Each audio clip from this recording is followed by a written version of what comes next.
Pregnant women who contract COVID-19, that's a scenario that you just wouldn't want to imagine, but it did happen after a family says that doctors had to deliver a woman's baby while she was in an induced coma while fighting the virus.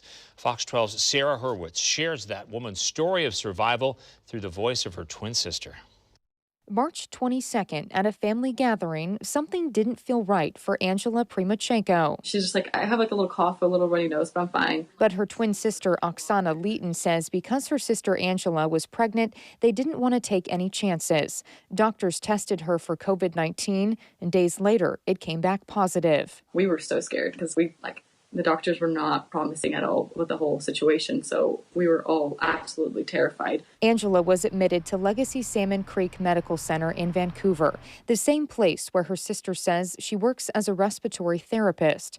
Oksana says her sister's condition got worse fast. She says her sister was put on a ventilator and put into an induced coma. She says doctors decided to induce Angela into labor early.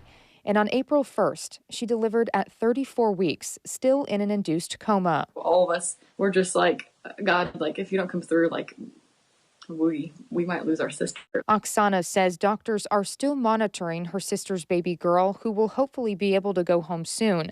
As for Angela, her condition was touch and go after labor, but Oksana says early this week, she started breathing on her own. I guess the doctors and the nurses said they were dancing inside her room when she started breathing on her own because it was such good news. I actually FaceTimed her yesterday night, and she was talking. She totally recognized me. It just felt so good to hear her voice and to see her and just to know that she's still alive, she's still doing good. Seeing her sister go through this during the COVID-19 pandemic, Oksana wants to urge everyone to stay home. Angela's honestly the kindest person ever, and now that her story is a glimmer of hope in this chaos, I feel like that's something she would want to share with people, is that hope, because she's so kind and she wants to give hope to every person. So that's why I'm I want to do this story for her. Oksana says at this point, it's unclear when her sister will be released from the hospital, but her family is holding on to faith. In Vancouver, Sarah Hurwitz, Fox 12 Oregon.